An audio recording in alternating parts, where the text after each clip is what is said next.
نستغفره ونؤمن به ونتوكل عليه ونعوذ بالله من شرور أنفسنا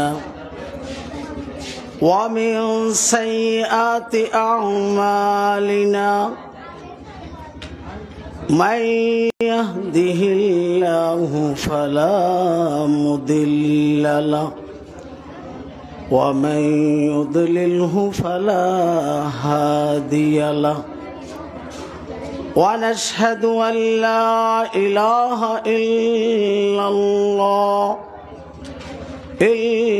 الله وحده لا شريك له ونشهد أن سيدنا ومولانا محمدا عبده ورسوله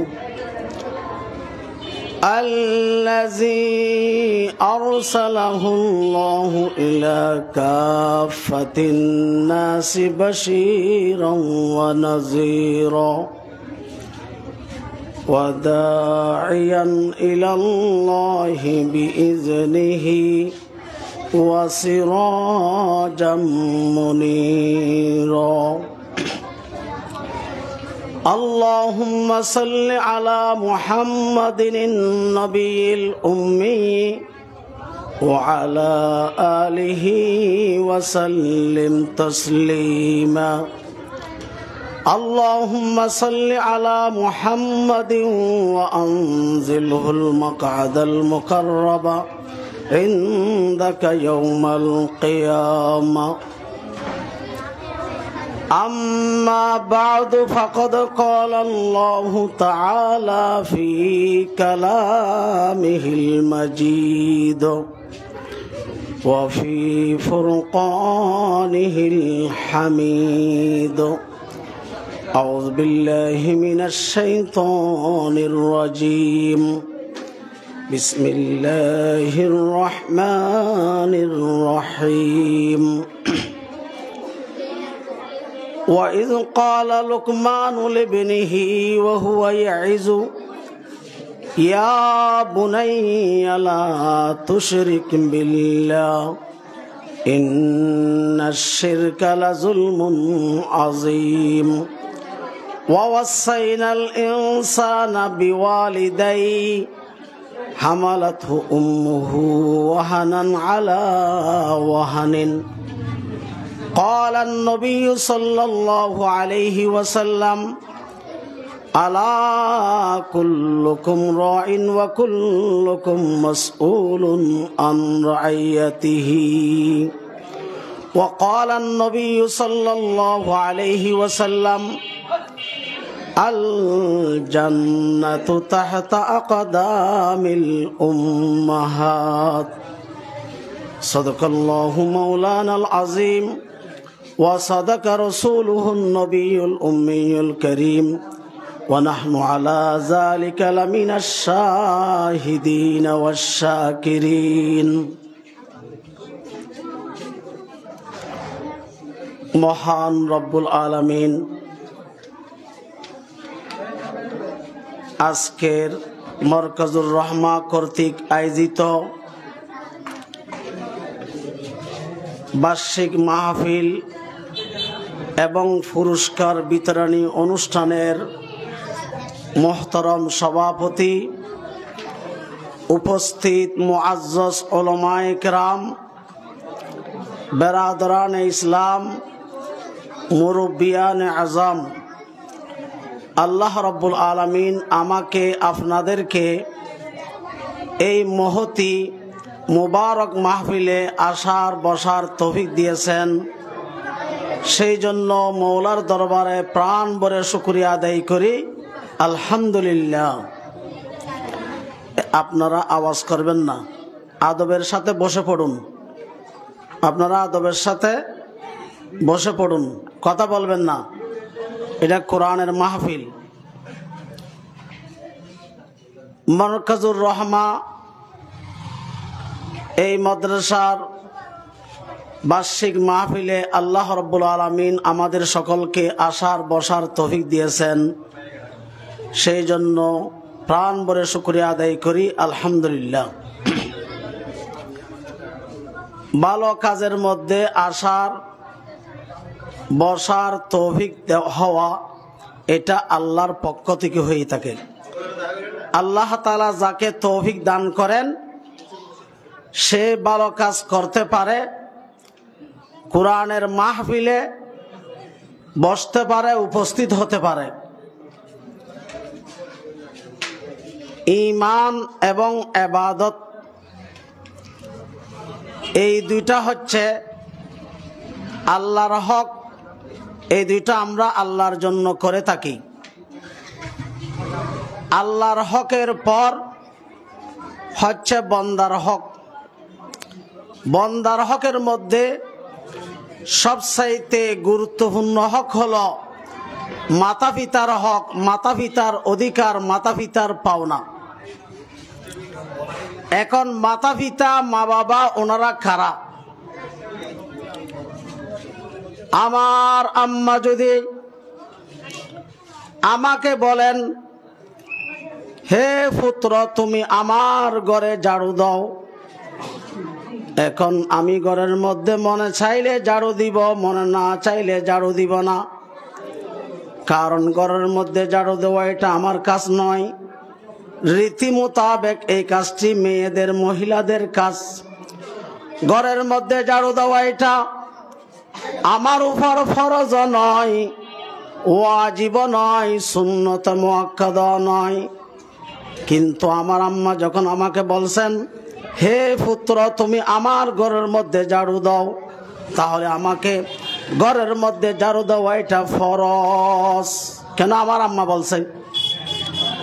আমার আব্বা বললেন, হে পুত্র আমার বাজারে যাইতে মনে চাইতেছে না, 2000 টাকা নিয়ে যাও, এটা বাজার করে নিয়ে আসো। আমার মনে চাইলে আমি বাজারে যাইব, মনে না চাইলে বাজারে যাব না। বাজারে যাওয়া এটা আমার জন্য ফরজ নয়, ওয়াজিব নয়, সুন্নত মুআক্কাদা নয়। কিন্তু আমার পিতা যখন বললেন, হে পুত্র আমি অসুস্থ, বাজারে যাইতে মনে চাইতেছে না, 2000 টাকা নিয়ে যাও, এটা তুমি বাজার করে নিয়ে আসো। এখন আমার জন্য বাজারে যাওয়া, বাজার করে আনা এটা আমার উপর ফরজ। তাহলে এই কাজটা আমার উপর আগে ফরজ ছিল না, ওয়াজিব ছিল না, সুন্নত ছিল না। কিন্তু পিতা মাতা যখন আমাকে অর্ডার করছেন, এখন কাজটা করা আমার উপর ফরজ। মা বাবারা যদি কোনো মুবাহ কাজের অর্ডার করে, সাধারণ কাজের অর্ডার করে, ওই কাজটা করা ছেলে সন্তানদের উপর ফরজ হয়ে যায়। আমার আব্বা বললেন, জোহরের আজান হয়ে গেছে, তুমি আমার সাথে চলো, জোহরের নামাজ পড়ে আসো। নামাজের অর্ডার আল্লাহ রাব্বুল আলামিন করছেন।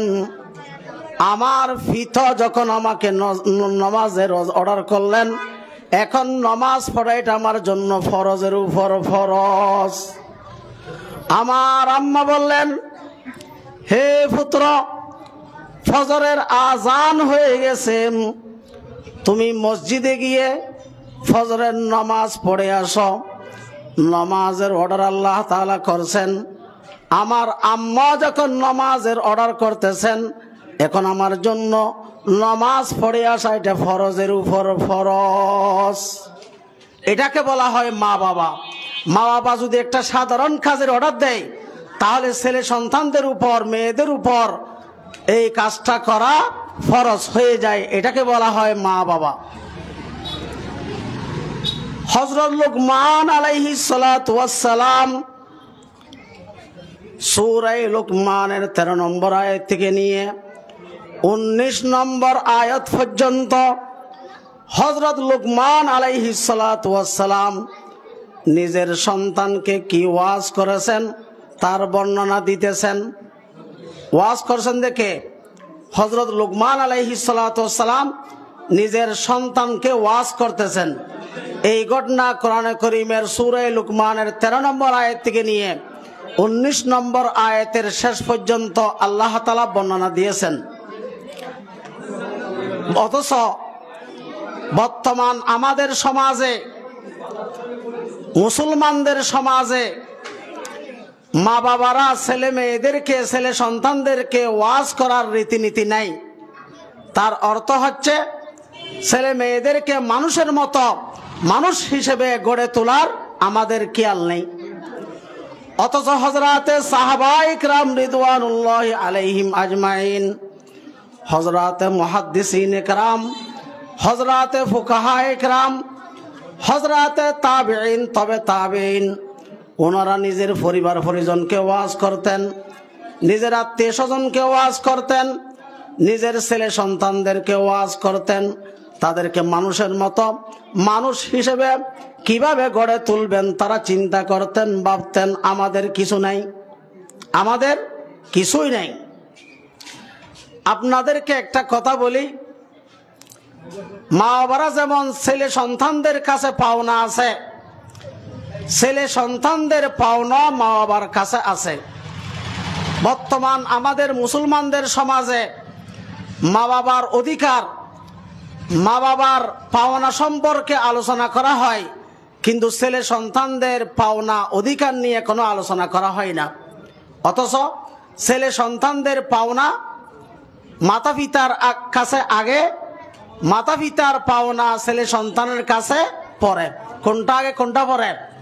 ছেলে সন্তানদের পাওনা মা বাবার কাছে আগে, মা বাবার পাওনা ছেলে সন্তানের কাছে পরে। কেমনে? আল্লাহ রাব্বুল আলামিন বলেন, ইয়া আইয়ুহাল্লাযীনা আমানু কু আনফুসাকুম ওয়া আহলিকুম নার। আল্লাহ রাব্বুল আলামিন বলেন, হে মুমিন মুসলমানেরা, তোমরা নিজেরাও জাহান্নামের আগুন থেকে বাঁচাও, তোমাদের বিবি বাচ্চা, পরিবার পরিজন, ছেলে সন্তানদেরকে জাহান্নামের আগুন থেকে বাঁচাও। তাহলে আল্লাহ রাব্বুল আলামিন এই আয়াতের মধ্যে দুইটা আদেশ, দুইটা হুকুম আমাদেরকে দান করছেন। একটা হচ্ছে তোমরা নিজেরাও জাহান্নামের আগুন থেকে বাঁচো, তোমাদের পরিবার পরিজন, ছেলে সন্তানদেরকে জাহান্নামের আগুন থেকে বাঁচাও। রাসূল আকরাম সাল্লাল্লাহু আলাইহি ওয়াসাল্লাম হাদিস শরীফের মধ্যে ইরশাদ করেন, মুরু আওলাদাকুম বিসসালাত ওয়া হুম আবনাউ সাব'i সিনিন ওয়াদরিবুহুম আলাইহা ওয়া হুম আবনাউ আশর। আল্লাহ রাসূল বলেন, হে উম্মতের নরনারীরা, তোমাদের ছেলে মেয়েদের বয়স যখন 7 বৎসর হয়ে যায়, তাদেরকে তোমরা নামাজের আদেশ করো। ছেলে মেয়েরা যখন কয় বৎসর হয়? 7 বৎসর বয়সের হয়, তোমরা তাদেরকে নামাজের আদেশ করো। আর যখন 10 বৎসর বয়সে উপনীত হবে, তারা যদি নামাজ না পড়ে, তাহলে তাদেরকে শাসন করে তোমরা নামাজি বানাও। 7 বৎসর বয়সে নামাজের আদেশ করো, 10 বৎসর বয়সে তাদেরকে নামাজ না পড়লে শাসন করে তোমরা নামাজি বানাও। তাহলে এই হাদিস শরীফের মধ্যে নিজের পরিবার পরিজন, ছেলে সন্তানদেরকে জাহান্নামের আগুন থেকে বাঁচাবার পদ্ধতিকে আল্লাহ রাসূল বলে দিয়েছেন। এটা হচ্ছে 7 বৎসর বয়সে তাদেরকে নামাজের শিক্ষা দিতে হবে, 10 বৎসর বয়সে শাসন করে তাদেরকে নামাজি বানাতে হবে। এখন 7 বৎসর বয়সে ছেলেদেরকে নামাজের আদেশ দেওয়ার জন্য, 10 বৎসর বয়সে শাসন করে নামাজি বানানোর জন্য 7 বৎসর বয়সের আগে তাদেরকে নামাজের শিক্ষা দিতে হবে, কোরআনের শিক্ষা দিতে হবে, দ্বীনি তালিম, দ্বীনি শিক্ষা তাদেরকে দিতে হবে।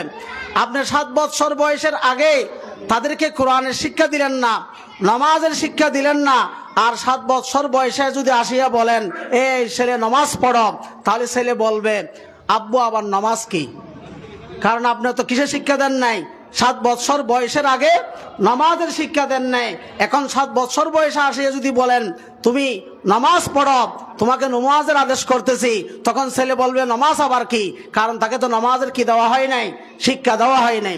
তাহলে আমাদের সমাজে যে সমস্ত মা বাবারা ছেলে মেয়েদেরকে 7 বছর বয়সে নামাজের আদেশ করে না, 10 বছর বয়সে নামাজ না পড়লে শাসন করে নামাজই বানাই না, তারা যখন 20 বছর বয়স হবে, 20 বছর বয়সও তারা নামাজ পড়বে না, তাহলে বলেন মাতা পিতারা তাদের পাওনা আদায় করলো না। তাহলে যে সমস্ত ছেলে সন্তানদেরকে 7 বছর বয়সে নামাজের আদেশ দিতে বলা হয়েছে, 10 বছর বয়সে নামাজ না পড়লে শাসন করে নামাজ বানানোর কথা বলা হয়েছে, এটা হচ্ছে নিজের কলিজার টুকরা সন্তানকে জাহান্নাম থেকে বাঁচাবার প্রথম ব্যবস্থা। যে সমস্ত মা বাবারা 7 বছর বয়সে ছেলে মেয়েদেরকে নামাজের আদেশ করবে না, 10 বছর বয়সে নামাজ না পড়লে শাসন করে নামাজ বানাবে না, তাহলে তারা কি ছেলে মেয়েদের পাওনা আদায় করলো না। তাহলে ছেলে মেয়েদের পাওনা যদি আমরা আদায় না করি, ছেলে মেয়েরাও আমাদের পাওনা আদায় করবে না।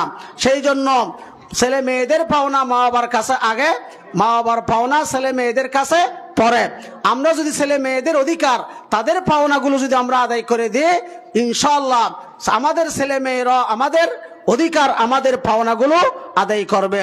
সেই জন্য বিশেষভাবে আমি এলাকাবাসীর প্রতি আবেদন করতেছি যে আমাদের ছেলে সন্তানদেরকে 7 বছর বয়সের আগে কোরআনের শিক্ষা, দ্বীনি শিক্ষা দেওয়ার জন্য আমরা এই সমস্ত প্রতিষ্ঠানগুলোর মধ্যে ভর্তি করে দিব। আর যদি করি নাই, তাহলে আমি ছেলে মেয়েদের পাওনা আদায় করলাম না। আমি যখন আদায় করলাম না, আমিও ছেলে মেয়েদের পক্ষ থেকে আমার পাওনা আমি পাবো না। আল্লাহ রাব্বুল আলামিন আমাদের সকলকে ছেলে মেয়েদের পাওনা আদায় করার তৌফিক দান করুন। ছেলে মেয়েদের শিক্ষা দীক্ষার ব্যাপারে আমাদেরকে চিন্তা করতে হবে। হযরত উমর ইবনুল খাত্তাব রাদিয়াল্লাহু তাআলা আনহু যখন খলিফাতুল মুসলিমিন হলেন, ওনার কাছে একজন লোক নিজের ছেলেকে নিয়ে আসলো। কখন? খলিফাতুল মুসলিমিন উমর ইবনুল খাত্তাব রাদিয়াল্লাহু তাআলা আনহু যখন খলিফাতুল মুসলিমিন হলেন, ওনার কাছে একজন বাপ নিজের ছেলেকে নিয়ে আসলো। নিয়ে এসে উমর ইবনুল খাত্তাবের কাছে অভিযোগ করলেন, খলিফাতুল মুসলিমিন, আমার এই ছেলে, আমার এই সন্তান আমার অধিকার আদায় করে না, আমার পাওনা আদায় করে না। তখন উমর ইবনুল খাত্তাব রাদিয়াল্লাহু তাআলা আনহু ওই ছেলেকে জিজ্ঞাসা করলেন, হে ছেলে, তোমার পিতাদের তোমার বিরুদ্ধে অভিযোগ করতেছে, এই অভিযোগ সত্য কিনা? তখন ওই ছেলে উমর ইবনুল খাত্তাবকে বললেন, আমিরুল মুমিনিন, আপনার কাছে আমার একটা প্রশ্ন। ছেলে সন্তানদের উপর যেরকম মা বাবার অধিকার আর পাওনা আছে, মা বাবার উপর কি ছেলে সন্তানদের কোনো পাওনা অধিকার আছে কিনা? তখন হযরত উমর ইবনুল খাত্তাব রাদিয়াল্লাহু তাআলা আনহু বললেন, অবশ্যই ছেলে সন্তানদের পাওনা, ছেলে সন্তানদের অধিকার মা বাবার উপর রয়েছে। ছেলে সন্তানদের জন্য মা বাবার উপর, বিশেষত বাপের উপর 3টা অধিকার, 3টা পাওনা রয়েছে। ছেলে সন্তানদের কয়টা পাওনা? মা বাবার উপর 3টা। 1 নম্বরে হযরত উমর ইবনুল খাত্তাব রাদিয়াল্লাহু তাআলা আনহু বললেন, ছেলে মেয়েদের, ছেলে সন্তানদের 1 নম্বর পাওনা মা বাবার উপর। 1 নম্বরের অধিকার হচ্ছে বাবা একটা ভালো মায়ের ব্যবস্থা করবে। আদর্শ সন্তান, ভালো সন্তান পাওয়ার জন্য 1 নম্বরের অধিকার কি? একটা ভালো মায়ের কি করবে? ব্যবস্থা করবে। কারণ মা যদি ভালো হয়, আদর্শবান হয়, নেককার হয়, দিনদার হয়, তাহলে তার থেকে ভালো সন্তান জন্মগ্রহণ করবে, আদর্শ সন্তান জন্মগ্রহণ করবে, আল্লাহর ওলি আর বুজুর্গ জন্মগ্রহণ করবে। হযরত উমর ইবনুল খাত্তাব রাদিয়াল্লাহু তাআলা আনহুর সময়ে ওনার একটা নিয়ম ছিল, রুটিন ছিল। হযরত উমর ইবনুল খাত্তাব রাদিয়াল্লাহু তাআলা আনহু রাতের বেলায়, বিশেষত শেষ রাতে, উনি বিভিন্ন জায়গায় ঘোরাফেরা করতেন যে মানুষের ঈমানি অবস্থা, মানুষের আমলি অবস্থা, মানুষের জাগতিক অবস্থা জানার জন্য হযরত উমর ইবনুল খাত্তাব রাদিয়াল্লাহু তাআলা আনহু বিভিন্ন জায়গায় ঘোরাফেরা করতেন। রুটিন অনুযায়ী হযরত উমর ইবনুল খাত্তাব রাদিয়াল্লাহু তাআলা আনহু একদিন তাহাজ্জুদের নামাজ পড়ে এক এলাকায় বের হলেন যে মানুষের অবস্থা কি আমি একটু আজকে জেনে আসব। উমর ইবনুল খাত্তাব রাদিয়াল্লাহু তাআলা আনহু একটা ঘরের পাশে গেলেন, দেখতেছেন ওই ঘরের মধ্যে মা আর মেয়ে কথা বলতেছেন। এটা শেষ রাতে। উমর ইবনুল খাত্তাব রাদিয়াল্লাহু তাআলা আনহু মা মেয়ে কি কথা বলতেছেন সব কানে শুনতেছেন। মা মেয়েকে বলতেছেন, হে মেয়ে, সকাল হয়ে যাবে, তুমি ঘুম থেকে জাগ্রত হও, গরুর দুধ দোহন করতে হবে, দুধ বিক্রি করতে হবে, খাবারের ব্যবস্থা করতে হবে, তাড়াতাড়ি উঠো। যেহেতু আমাদের যথেষ্ট পরিমাণ টাকা পয়সার প্রয়োজন, সেই জন্য তুমি দুধের মধ্যে একটু পানি মিশাইয়া দিও। মা কাকে বলতেছেন দে? মেয়েকে বলতেছেন দে, টাকা পয়সার বিশেষ প্রয়োজন, বেশি দরকার, তুমি একটা কাজ করো, দুধের মধ্যে পানি মিশাইয়া দাও, তাহলে দুধও বেশি হবে এবং আমাদের পয়সা বেশি আসবে। তখন ওই মেয়ে মাকে বলতে লাগলেন, হে আম্মা জান, আমি দুধের মধ্যে পানি মিশাইতে পারবো না। সুবহানাল্লাহ বলেন না। কি বলছেন? আমি দুধের মধ্যে কি মিশাইতে পারবো না? পানি মিশাইতে পারবো না।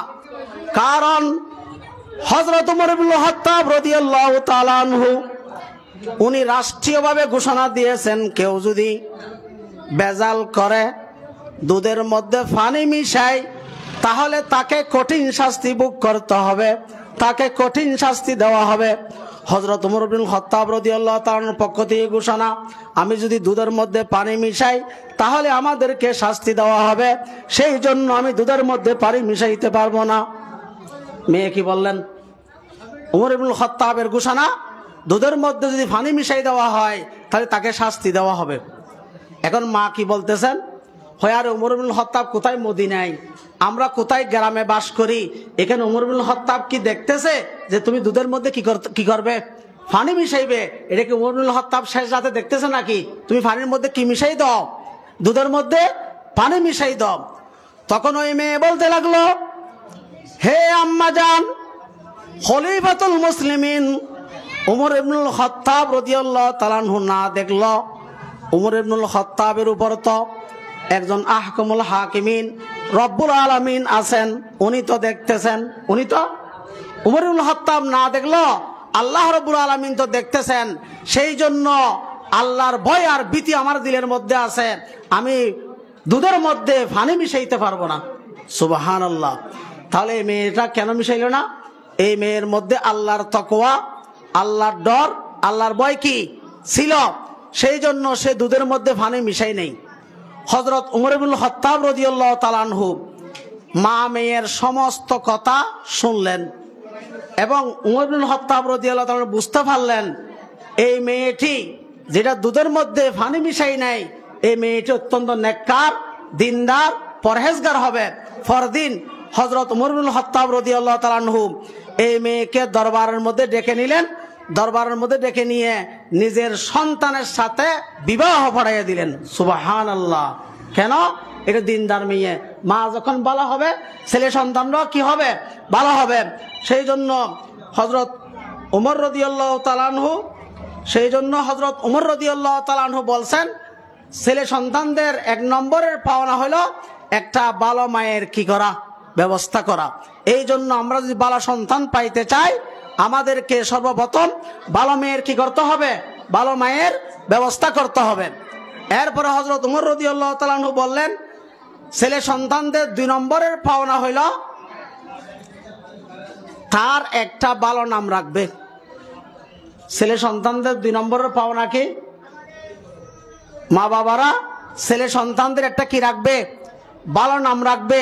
মা বাবারা ছেলে সন্তানদের ভালো নাম রাখা, এটা ছেলে সন্তানদের পাওনা, ছেলে সন্তানদের অধিকার।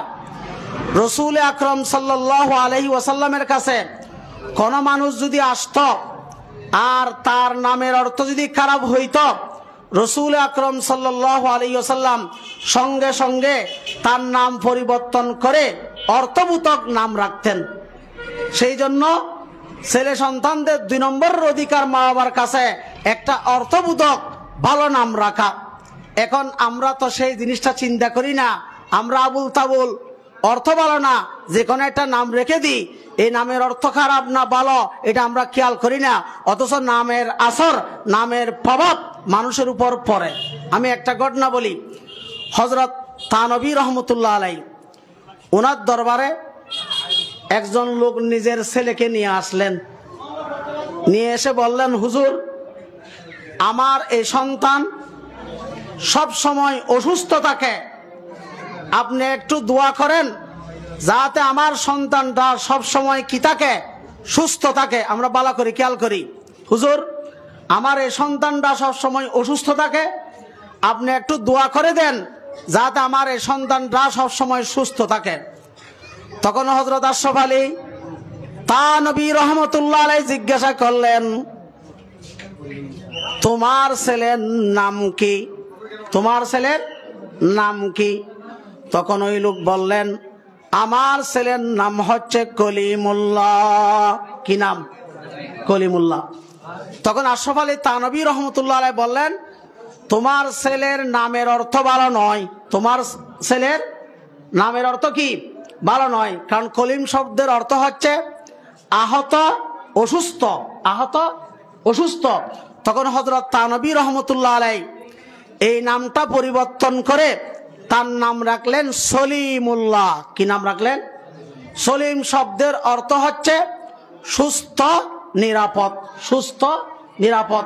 যখন আশরাফ আলী থানবী রহমতুল্লাহ আলাইহি কলিমুল্লাহ নাম পরিবর্তন করে ওই ছেলেটার নাম সলিমুল্লাহ রাখলেন, দেখা যায় ওই ছেলেটা ধীরে ধীরে সুস্থ হয়ে গেল, আর বড় কোনো অসুস্থ তার হয় নাই। তাহলে এটার দ্বারা কি বোঝা যায়?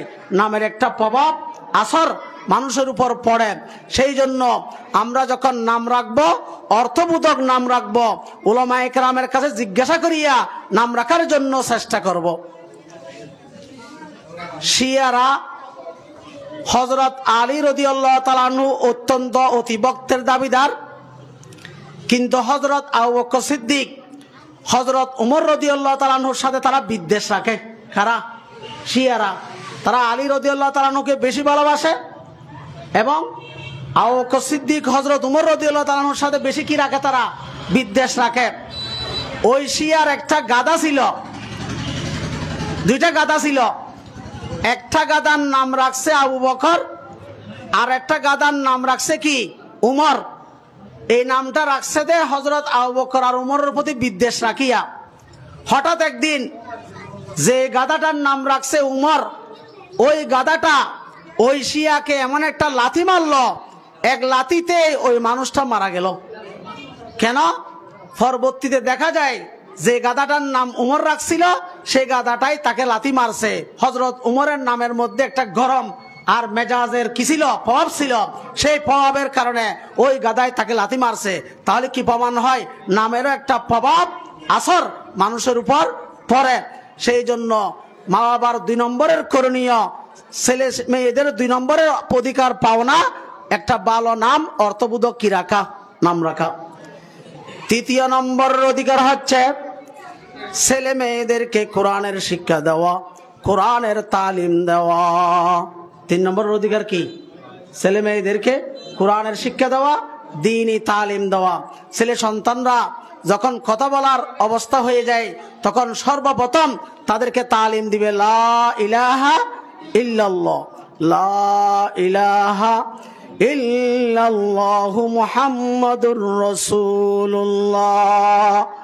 সর্বপ্রথম তার মুখের কলমা হবে লা ইলাহা ইল্লাল্লাহ, লা ইলাহা ইল্লাল্লাহ।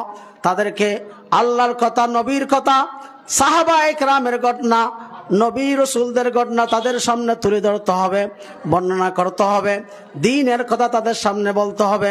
সেই জন্য যখন কোনো সন্তান জন্মগ্রহণ করে তার ডান কানে আজান দেওয়া হয়, বাম কানে একামত দেওয়া হয়। অর্থ হচ্ছে আল্লাহর কর্তব্য তৌহিদ এবং রিসালাতের আওয়াজ যাতে তার কানে সর্বপ্রথম পৌঁছে যায়, সেই জন্য ডান কানে আজান দেওয়া হয়, বাম কানে একামত দেওয়া হয়। তাহলে কয়টা হক পাইলাম? ছেলে মেয়েদের মা বাবার উপর কয়টা অধিকার? 3টা অধিকার। একটা অধিকার হইল ভালো মায়ের ব্যবস্থা করা। 2 নম্বরের অধিকার হচ্ছে তার একটা ভালো অর্থবোধক নাম রাখা। 3 নম্বরের অধিকার হচ্ছে কোরআনের শিক্ষা দেওয়া, দ্বীনি তালিম দেওয়া। এটা এই 3টা অধিকার।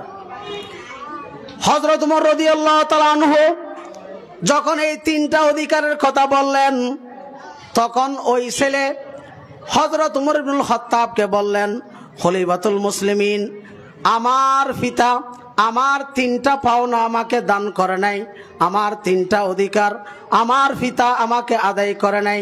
কারণ আমার মা ছিল একজন সিন্দুর বাঁধি, আর আমার নাম রাখা হয়েছে হাফল। আমার নাম কি রাখছে? হাফল। হাফল মানে চামচিকে। হাফল অর্থ কি? চামচিকা। এবং আমার বাবা আমাকে কোরআনের শিক্ষা, কোরআনের কি দেন নাই? তালিম দেন নাই। ওই যে লোকটা নিজের সন্তানের ব্যাপারে উমর ইবনুল খাত্তাবের কাছে অভিযোগ করছিল, তখন উমর ইবনুল খাত্তাব রাদিয়াল্লাহু তাআলা বললেন, তুমি তোমার সন্তানের পাওনা আদায় করো নাই, তোমার সন্তান কেন তোমার পাওনা আদায় করবে? সেই জন্য তো তোমার সন্তান তোমার পাওনা অধিকার আদায় করতেছে না।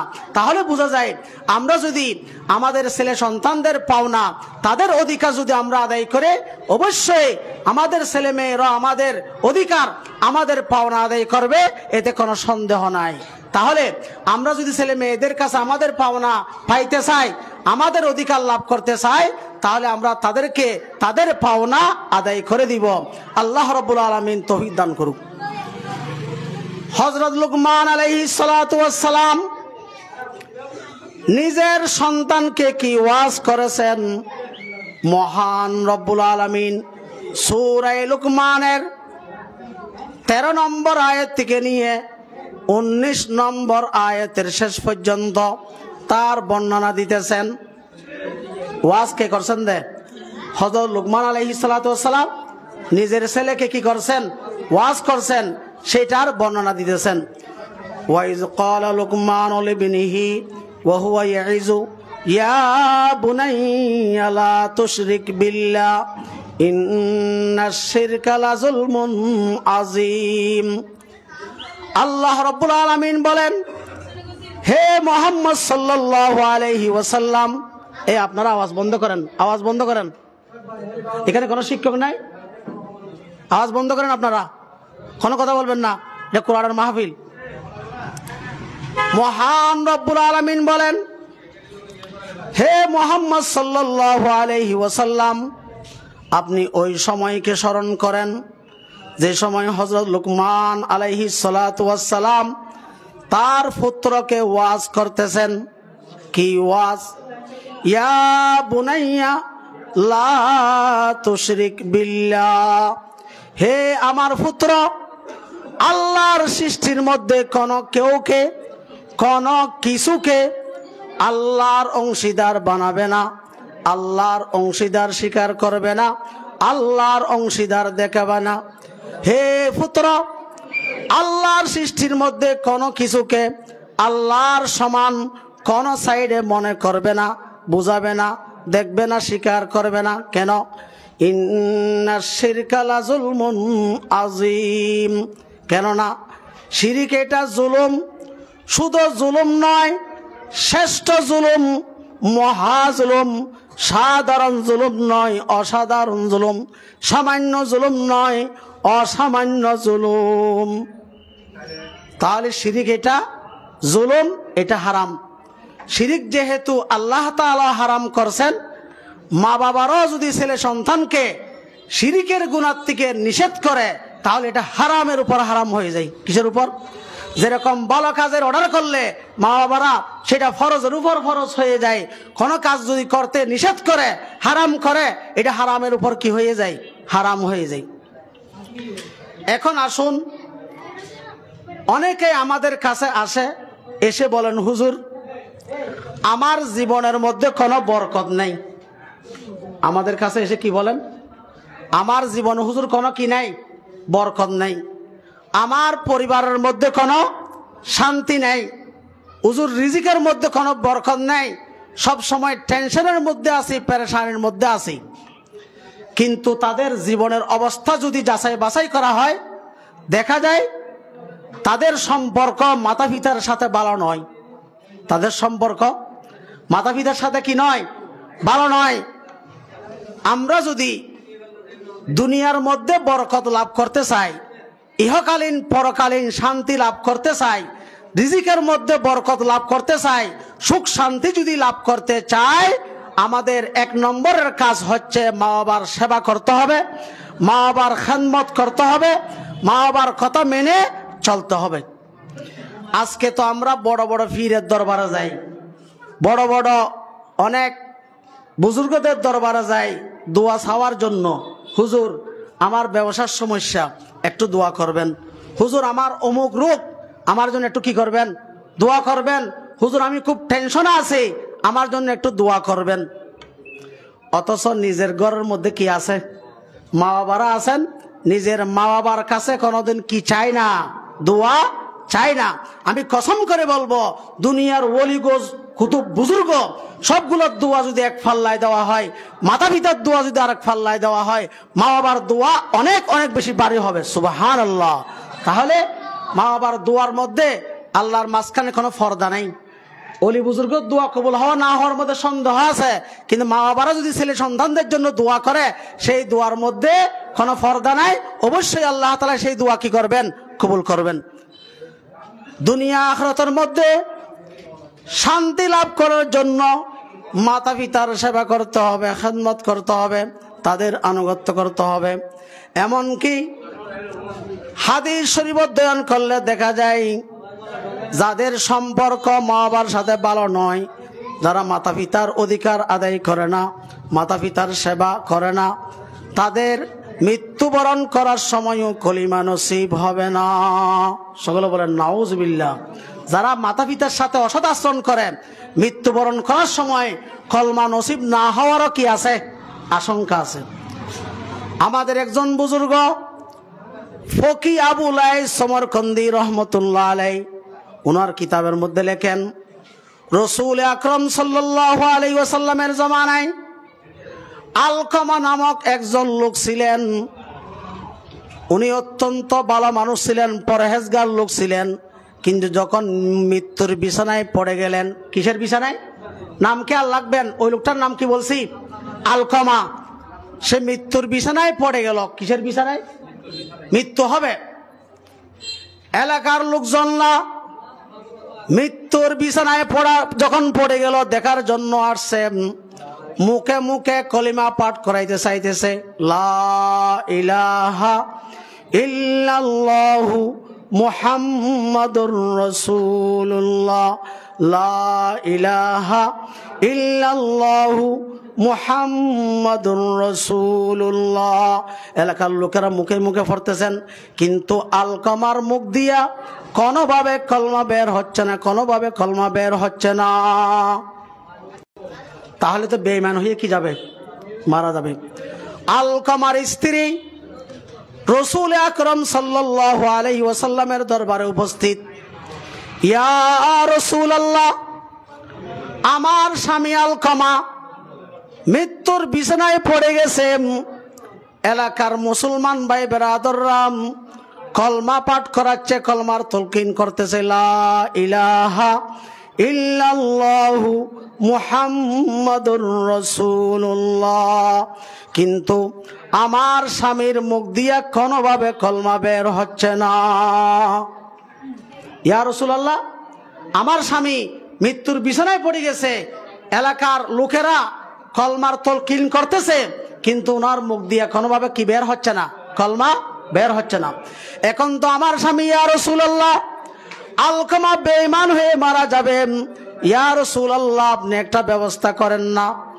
রাসূল আকরাম সাল্লাল্লাহু আলাইহি ওয়াসাল্লাম হযরত বেলাল হাবশী রাদিয়াল্লাহু তাআলা আনহুকে ডাকলেন, হে বেলাল হাবশী, তুমি তাড়াতাড়ি আলকামার ঘরে যাও। আলকামার কি অবস্থা তার অবস্থার আমার কাছে বর্ণনা দাও। হযরত বেলাল হাবশী রাদিয়াল্লাহু তাআলা আনহু আল্লাহর নবীর কথা শুনে আলকমার ঘরে গেলেন। দেখতেছেন আলকমা মৃত্যুর বিছানায় পড়ে গেছে, মানুষরা কলমা পাঠ করতেছেন, কিন্তু আলকমার মুখ দিয়া কোনোভাবে কলমা বের হচ্ছে না। হযরত বেলাল হাবশী রাদিয়াল্লাহু তাআলা আনহু রাসূল আকরাম সাল্লাল্লাহু আলাইহি ওয়াসাল্লামের দরবারে এসে রিপোর্ট পেশ করলেন, ইয়া রাসূলুল্লাহ, আলকমা তো মনে হয় বেঈমান হয়ে মারা যাবে, তার মুখ দিয়া কোনোভাবে কলমা বের হচ্ছে না। সকলে পাঠ করতেছেন লা ইলাহা ইল্লাল্লাহু মুহাম্মাদুর রাসূলুল্লাহ, কিন্তু আলকমার মুখ দিয়ে কোনোভাবে কলমা বের হচ্ছে না। তখন রাসূল আকরাম সাল্লাল্লাহু আলাইহি ওয়াসাল্লাম জিজ্ঞাসা করলেন, হে আলকমা, হে বেলাল, তুমি বলো আলকমার মাতা পিতা মা বাবা আছেন কিনা? হযরত বেলাল হাবশী রাদিয়াল্লাহু তাআলা আনহু বললেন, ইয়া রাসূলুল্লাহ, আলকমার বাবা জীবিত নেই, উনি মারা গেছেন, কিন্তু আলকমার মা ভালো করে চলাফেরা করতে পারে, আমার কাছে আসতে পারে ভালো, আর যদি আমার কাছে আসতে না পারে তাহলে আমি স্বয়ং রাসূল আলকমার মায়ের কাছে। রাসূল আকরাম সাল্লাল্লাহু আলাইহি ওয়াসাল্লামের দরবারে আসলেন, এসে বললেন, ইয়া রাসূলুল্লাহ, লাব্বাইক ওয়া সাদাইক, ইয়া রাসূলুল্লাহ, আমি হাজির উপস্থিত, আমাকে আপনি কেন আহ্বান করছেন, কেন ডাকছেন, আমি সেই জন্য আসছি। রাসূল আকরাম সাল্লাল্লাহু আলাইহি ওয়াসাল্লাম আলকমার মাকে জিজ্ঞাসা করলেন, হে আলকমার মা, তোমার সন্তান আলকমা কেমন লোক ছিল বলো? আলকমার মা বলতে লাগলেন, ইয়া রাসূলুল্লাহ, আমার কলিজার টুকরা সন্তান আলকমা ভালো নমাজি, পরহেজগার, তাহাজ্জুদ গুজার, নফল নামাজ পড়ে, দান খয়রাত করে, যত নেক আমল আছে সব কাজ করে, আমার সন্তান খুব পরহেজগার। আল্লাহ রসুল বললেন, আমি এটা বলতেছি না আলকমার মা, তোমার সাথে তোমার সন্তান আলকমার সাথে সম্পর্ক কেমন সেটা বললো। আলকমাকে কি বলছেন? আলকমার মাকে কি বলছেন? তোমার সাথে তোমার সন্তান আলকমার সাথে তোমার কেমন সম্পর্ক, সম্পর্ক ভালো কিনা খারাপ কিনা এটা জিজ্ঞাসা করতেছি। তখন আলকমার মা বলল, ইয়া রাসূলুল্লাহ, আমার সন্তান আলকমার সাথে আমার সম্পর্ক ভালো নয়। সকলে বলেন নাউজুবিল্লাহ। আমার সন্তানের সাথে আমার সম্পর্ক কি নয়? ভালো নয়। আমার সন্তান আমার অধিকার আদায় করে না, আমার পাওনা দেয় না, আমার সেবা যত্ন সে করে না। তখন আল্লাহ রসুল বুঝতে পারলেন, বললেন, এখন বুঝতে পারলাম আলকমা এত বড় নেককার পরহেজগার হওয়ার পরও মৃত্যুর বিছানায় তার মুখ দিয়া কেন কলমা বের হচ্ছে না। বুঝতে পারছেন তো? তার মুখ দিয়া কলমা কেন বের হচ্ছে না? আল্লাহ রসুল বললেন, সহতু উম্মিহি হাজাবা লিসানাহু আন শাহাদাতি আল্লা ইলাহা ইল্লাল্লাহ। সহতু উম্মিহি হাজাবা লিসানাহু আন শাহাদাতি আল্লা ইলাহা ইল্লাল্লাহ। আল্লাহ রসুল বললেন, তার মায়ের অসন্তুষ্টির কারণে আলকমার মুখ দিয়ে কলমা বের হচ্ছে না। তার মায়ের অসন্তুষ্টির কারণে তার মুখ দিয়ে কলমা বের হচ্ছে না। তাহলে কি বোঝা গেল গণনার থেকে? মা বাবারা অসন্তুষ্ট থাকলে দুনিয়া আখিরাতের মধ্যে তো ক্ষতি আছে, মৃত্যুবরণ করার সময় কলমা নসিব না হওয়ারও কি আছে? আশঙ্কা আছে। তাহলে একটা কলমা বের হওয়ার জন্য ব্যবস্থা করতে হবে না? রাসূল আকরাম সাল্লাল্লাহু আলাইহি ওয়াসাল্লাম এই খবর শুনে বললেন, হে বেলাল হাবশী, তুমি পাহাড় থেকে লাকড়ি জমা করো। তুমি পাহাড় থেকে কি করো? লাকড়ি কি করো? জমা করো। ওই লাকড়ির মধ্যে আগুন ধরাইয়া দাও। আমি ওই লাকড়ির মধ্যে আগুন ধরাইয়া দাও এবং ওই আগুনের জ্বলন্ত আগুনের মধ্যে আমি আলকমাকে নিক্ষেপ করব। নাউজুবিল্লাহ। আমি আলকমাকে ওই জ্বলন্ত আগুনের মধ্যে কি করব? নিক্ষেপ করব। এই কথাগুলো বলতেছেন কার সামনে? মায়ের সামনে। আল্লাহ রসুল যখন বললেন, আলকমার জন্য লাকড়ি জমা করো, আগুন জ্বালিয়ে দাও, আমি জ্বলন্ত আগুনের মধ্যে আলকমাকে নিক্ষেপ করব। সঙ্গে সঙ্গে আলকামার মা চিৎকার দিয়ে বলতে লাগলেন, ইয়া রাসূলুল্লাহ, ইয়া হাবিবাল্লাহ, আমার কলিজার টুকরা সন্তান আলকামাকে আমার সামনে আপনি আগুনের মধ্যে জ্বালিয়ে দিবেন, সেটা আমি মা হয়ে বরদাস্ত করতে পারবো না। ইয়া রাসূলুল্লাহ, আমার সন্তানকে আগুনের মধ্যে জ্বালাবেন না। ইয়া রাসূলুল্লাহ, আমার সন্তানকে আগুনের মধ্যে জ্বালাবেন না। সুবহানাল্লাহ।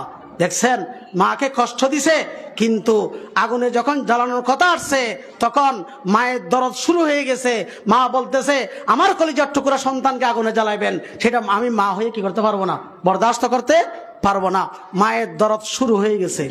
তাহলে ছেলে সন্তানের উপর বাপের চেয়ে মায়ের দরদ কি অনেক অনেক বেশি, মায়ের দরদ শুরু হয়ে গেছে।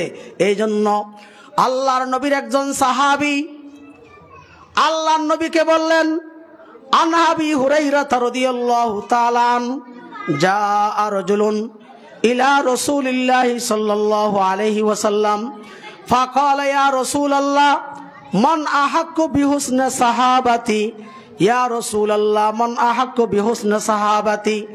একজন লোক আল্লাহর রাসূলের দরবারে এসে বললেন, ইয়া রাসূলুল্লাহ, সবচাইতে উত্তম ব্যবহার, সবচাইতে ভালো ব্যবহার আমি কার সাথে করব?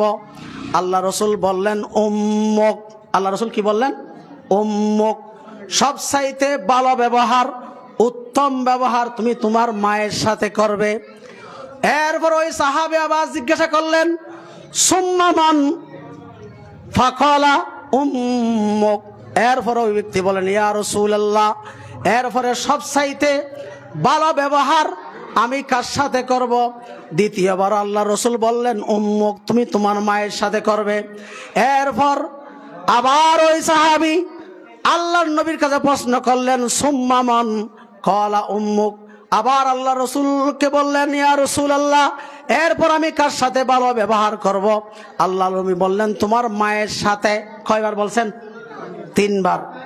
চতুর্থবার ওই সাহাবী জিজ্ঞাসা করলেন, সুম্মা মান ইয়া রাসূলুল্লাহ?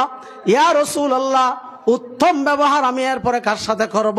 আল্লাহ রসুল বললেন, সুম্মা আবুকা, তুমি উত্তম ব্যবহার তোমার বাবার সাথে করবে। তাহলে মায়ের কথা কয়বার বলছেন? 3 বার। কেন? মায়ের দরদ ছেলে সন্তানের উপর বেশি। মায়ের কষ্ট 3 ধরনের আছে। কয় ধরনের? একটা হচ্ছে গর্ভধারণের কষ্ট, আরেকটা হচ্ছে প্রসবের কষ্ট, আরেকটা হচ্ছে 2 বছর পর্যন্ত দুধ পান করানোর কষ্ট। এই 3টা কষ্ট দুনিয়ার কোনো ভাবে সহ্য করে নাই। এই 3টা কষ্ট দুনিয়ার কোনো পুরুষ উঠাই নাই, একমাত্র আমার মায়েরা এই সমস্ত কষ্ট উঠাইছেন। সেই জন্য আল্লাহ রসুল বলছেন, খেদমতের ক্ষেত্রে মার অধিকার কয়বার? 3 বার। এরপর রাসূল আকরাম সাল্লাল্লাহু আলাইহি ওয়াসাল্লাম বেলাল হাবশিকে বললেন, হে বেলাল হাবশি, তুমি লাকড়ির মধ্যে আগুন জ্বালাইয়া দাও, সেই আগুনের মধ্যে আলকামাকে নিক্ষেপ করা হবে। আলকামার মা চিৎকার দিয়ে বললেন, ইয়া রাসূলুল্লাহ, আমার সামনে আমার কলিজার টুকরা সন্তানকে আগুনের মধ্যে নিক্ষেপ করবেন, আমি মা হয়ে কখনো বরদাস্ত করতে পারবো না। ইয়া রাসূলুল্লাহ, ইয়া রাসূলুল্লাহ, আমার ছেলেকে আগুনের মধ্যে আপনি জ্বালাবেন না। তখন রাসূল আকরাম সাল্লাল্লাহু আলাইহি ওয়াসাল্লাম বললেন, তুমি না এখন এই দুনিয়ার জ্বলন্ত আগুন থেকে বাঁচাইবে তোমার সন্তানকে, তুমি কান্না রান্না করিয়া এই দুনিয়ার জ্বলন্ত আগুন থেকে তোমার ছেলেকে বাঁচাইবে, কিন্তু তোমার অসন্তুষ্টির কারণে জাহান্নামের আগুনের মধ্যে যে জ্বলবে, সেই জাহান্নামের আগুন থেকে তোমার আলকামাকে কে বাঁচাইবে? ওই জাহান্নামের আগুন থেকে বাঁচানোর একমাত্র পথ হচ্ছে, হে আলকামার মা, তুমি তোমার কলিজার টুকরা সন্তান আলকামাকে মাফ করে দেওয়া। কি করে দেওয়া? তুমি যদি তোমার সন্তানকে মাফ করে দাও, তুমি যদি তোমার সন্তানকে পুরোপুরিভাবে মাফ করিয়ে দাও, তোমার সন্তানের উপর রাজি খুশি হয়ে যাও, তাহলে আল্লাহ রাজি খুশি হয়ে যাবেন। আল্লাহ রাজি খুশি হয়ে গেলে আল্লাহ তাআলা জাহান্নাম থেকে তোমার সন্তানকে হেফাজত করবে, আগুন থেকে হেফাজত করবে। একমাত্র উপায় তোমার সন্তানকে তুমি কি করে দেওয়া? মাফ করে দেওয়া। তখন আলকামার মা আল্লাহ রসুলের কথা শুনে বললেন, ইয়া রাসূলুল্লাহ, হাজিরিনে মজলিস, উপস্থিত যত লোক আছেন সকলকে সাক্ষী বানিয়ে বলতেছি, আমার কলিজার টুকরা সন্তান, আমার আলকামাকে আমি মাফ করে দিলাম, আমার আলকামাকে আমি ইয়া রাসূলুল্লাহ ক্ষমা করে দিলাম। সুবহানাল্লাহ। আল্লাহ রসুল বললেন, বেলাল, এখন তো আলকামার মা আলকামাকে কি করে দিছে? মাফ করে দিছে। তুমি একটু আলকামার অবস্থা দেখে আসো তো। হযরতে বেলাল হাবশী রাদিয়াল্লাহু তাআলা আনহু আলকামার ঘরে গেলেন।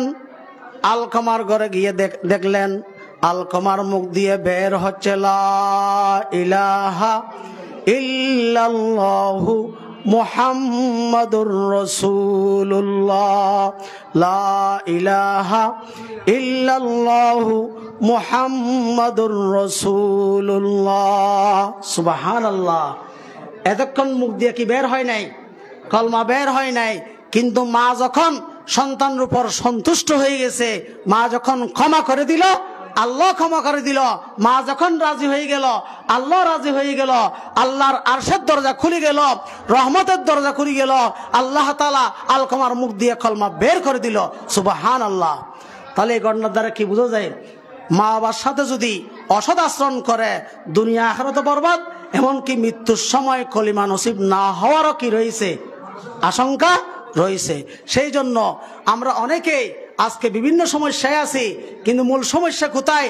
আমরা দেখি না দুনিয়ার কল্যাণ, আখিরাতের কল্যাণ, দুনিয়ার সফলতা, আখিরাতের সফলতা, দুনিয়ার শান্তি, আখিরাতের শান্তি, দুনিয়ার মধ্যে রিজিকের বরকত, আখিরাতের মধ্যে বরকত যদি আমরা চাই, আমাদের এক নম্বরের কর্তব্য হচ্ছে মাতা পিতার সেবা আর খেদমত করে দুনিয়ার বরকত আমরা লাভ করব এবং তাদের সেবা করে আমরা জান্নাতও লাভ করব। আল্লাহ রাব্বুল আলামিন আমাদের সকলকে তৌফিক দান করুন। আজকে মুসলমানের ছেলে মেয়েরা মা বাবার পাওনা আদায় করে না, মা বাবার সেবা করে না, মা বাবাকে কষ্ট দেয়। এর মূল কারণ আমাদের ছেলে মেয়েদেরকে আমরা দ্বীনি শিক্ষা, বুনিয়াদী শিক্ষা, কোরআনের শিক্ষা এটা দিই নাই। যদি বাস্তবে তাদেরকে দ্বীনের শিক্ষা, কোরআনের শিক্ষা আমরা দিতাম, তাহলে তারা তাদের পাওনা আমরা আদায় করার কারণে তারাও আমাদের পাওনাগুলো কি করত? আদায় করত। আমি আপনাদেরকে একটা ঘটনা বলি। আমেরিকার একটা অঙ্গরাজ্যের মধ্যে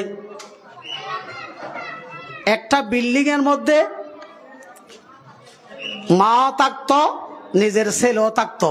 বিল্ডিং একটা, একই বিল্ডিং এর মধ্যে মাও থাকতো, ছেলেও থাকতো।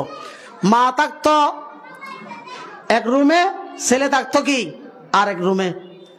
কিন্তু দেখেন তাদের শিক্ষার প্রভাব। ওই ছেলে 5 মিনিটের জন্য কোনোদিন মাকে দেখতে যায় না, মার সেবা করে না, মার কোনো খবর নেয় না। কিন্তু ওই ছেলের একটা কুকুর ছিল। কি ছিল? কুকুর। দেখেন অবস্থা তাদের। ওই লোক কুকুরটাকে দৈনিক 3 ঘন্টা সময় দিত। কয় ঘন্টা? মাকে 5 মিনিটও সময় দেয় না, কিন্তু কুকুরকে কয় ঘন্টা? 3 ঘন্টা সময় দেয়।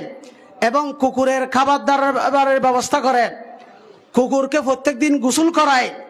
সে ভ্রমণ করার জন্য যখন যাইতো, তার সাথে তার কুকুরকেও ভ্রমণের মধ্যে নিয়ে যাইত। কিন্তু মাকে 5 মিনিটের জন্য সে কি দিত না?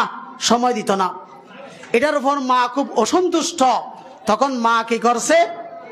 আমেরিকার অঙ্গরাজ্যের মধ্যে কোর্টের মধ্যে ছেলের বিরুদ্ধে মোকদ্দমা দায়ের করছে। মা কার বিরুদ্ধে করতেছে? ছেলের বিরুদ্ধে মোকদ্দমা দায়ের করলো। ভালো করে খেয়াল করেন। মা কোর্টকে জানালো যে আমি মা, আমার সন্তান, আমি পাশের রুমে থাকি, আমার ছেলেও পাশের রুমে থাকে। আমার ছেলে 5 মিনিটের জন্য আমাকে দেখার জন্য আমার রুমে আসে না, কিন্তু আমার ছেলে দৈনিক 3 ঘন্টা কুকুরের সেবা করে, কুকুরকে খাবার দাবার দেয়, কুকুরকে নিয়ে ভ্রমণ করে। মাননীয় আদালত, আপনার কাছে আমার দরখাস্ত, আমার ছেলে যাতে দৈনিক 5 মিনিট আমার রুমে আসে, আমার একটু সেবা আর খেদমত করে। আপনারা আদালতের মাধ্যমে তাকে সাফ সৃষ্টি করুন। এখন মা যখন ছেলের বিরুদ্ধে মোকদ্দমা দায়ের করলো, ছেলে বলতেছে যে আমার মা যখন আমার বিরুদ্ধে মোকদ্দমা দায়ের করছে, আমিও আমার মায়ের এই মুকদ্দমা লড়িয়ে যাব। নাউজুবিল্লাহ বলেন। মার মুকদ্দমা বিরুদ্ধে লড়বে দেখে ছেলে। এখন মা উকিল ঠিক করছে, ছেলেও কি ঠিক করছে? উকিল ঠিক করছে। যখন ফয়সালার সময় হয়ে গেল, শেষ পর্যন্ত উভয় পক্ষের কথা শুনিয়া জজ সাহেব আমরিকের মুকদ্দমা ফয়সালা দিতেছেন। হয় আপনার ছেলের ব্যাপারে আপনি যে অভিযোগ করছেন, আমাদের আমেরিকার আইন অনুযায়ী ছেলে মেয়েদের বয়স যখন 18 বছর হয়ে যায়, ছেলে মেয়েদেরকে মা বাবার সেবার খেদমত করার জন্য আমরা চাপ সৃষ্টি করতে পারবো না। নাউজুবিল্লাহ বলেন। তবে আপনার যদি প্রয়োজন হয় তাহলে আপনি কিসের মধ্যে চলে যান, যেখানে কি গা আছে, যেখানে বুড়োদেরকে রাখা হয়, বৃদ্ধাশ্রমের মধ্যে নিয়ে যান। সেখানে সরকারিভাবে আমরা দেখাশোনা করব, আপনার ছেলে আপনার খরচ দিবে। আচ্ছা। এবং কিন্তু ওর যে কুকুর আছে, কুকুরের সেবা করতে হবে, কুকুরের খেদমত করতে হবে, কুকুরকে খাবার দাবার দিতে হবে। অবস্থা দেখছেন? তাহলে আমেরিকার কানুন অনুযায়ী মায়ের চেয়ে কার দাম বেশি হয়ে গেছে? কুকুরের দাম বেশি হয়ে গেছে না? কেন? তাদের মধ্যে বাস্তব দ্বীনের শিক্ষা নাই, কোরআনের শিক্ষা নাই, আদর্শ শিক্ষা, সুশিক্ষা তাদের মধ্যে নাই। সেই জন্য মায়ের চেয়ে কুকুরের দাম কি হয়ে গেছে? বেশি হয়ে গেছে। ইয়ার বিপরীত আমাদের ইসলাম ধর্ম সবচেয়ে বেশি মায়ের গুরুত্ব দিয়েছেন, মায়ের সম্মান আর মায়ের মর্যাদা দেওয়া হয়েছে। আল্লাহ রসুল বলেন, আল জান্নাতু তাহতা আকদামিল উম্মাহাত। আরে বেটা, তোমার বেহেশত হচ্ছে তোমার মায়ের পদতলে, তোমার মায়ের সেবা আর খেদমতের মধ্যে। তাহলে আজকে আমরা মা বাবার পাওনা, মা বাবার অধিকার যদি আমরা লাভ করতে চাই, ছেলে সন্তানদেরকে এই কোরআনের শিক্ষা দিতে হবে, দ্বীনি শিক্ষা দিতে হবে। এবং এই মারকাজুর রহমা এই প্রতিষ্ঠানটা অত্যন্ত গুরুত্বপূর্ণ প্রতিষ্ঠান। আমি বিশেষত এই প্রতিষ্ঠানের পরিচালক হযরত মাওলানা শওকত সাহেবকে শুকরিয়া আদায় করতেছি। উনি দক্ষ ভালো ভালো শিক্ষক দিয়া এই প্রতিষ্ঠানের খেদমত আঞ্জাম দিতেছেন। আল্লাহ রাব্বুল আলামিন আরো বেশি বেশি খেদমত আঞ্জাম দেওয়ার তৌফিক দান করুন। যা কিছু আলোচনা করা হয়েছে, আমাকে আপনাদেরকে সকলকে আল্লাহ রাব্বুল আলামিন আমল করার তৌফিক দান করুন। ওয়া আখিরু দাওয়ানা আনিল হামদুলিল্লাহি রাব্বিল আলামিন ওয়া মা তৌফিকি ইল্লা বিল্লাহ।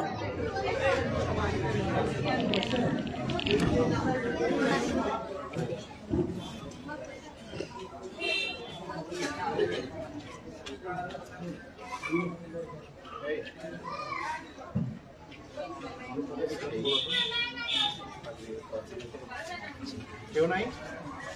আচ্ছা আচ্ছা আচ্ছা, তুমি যেটা দাও তো।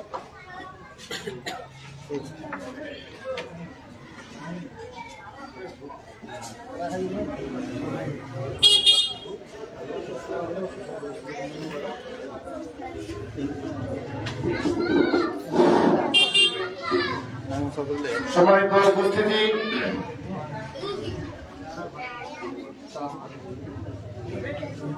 হাটহাজারীর সুনামধন্য দ্বীনি শিক্ষা নিকেতন হাফেজ পড়ার কারখানা বিদ্রোহ স্নেহে দক্ষ শিক্ষক দ্বারা পরিচালিত দ্বীনি শিক্ষা নিকেতন মারকাজুর রহমা হিফজ মাদ্রাসার বার্ষিক ওয়াজ মাহফিল ও হিফজ সম্পন্নকারী শিক্ষার্থীদের পাগড়ি প্রদান অনুষ্ঠানে এখনই মঞ্চে উপস্থিত হচ্ছেন আজকের এই মহতী অনুষ্ঠানের সম্মানিত প্রধান অতিথি আমিরে হেফাজত আল্লামা মুহিবুল্লাহ বাবুনগরী হাফিজাহুল্লাহ। সম্মানিত হাজিরিন, হযরত অত্র মাদ্রাসা থেকে চলতি বছরে 10 জন শিক্ষার্থীকে 10 জন হিফজ সম্পন্নকারী শিক্ষার্থীকে পাগড়ি প্রদান করবেন। হাদিসের মধ্যে আছেন মান করাল কুরআন ফাতাযহারহু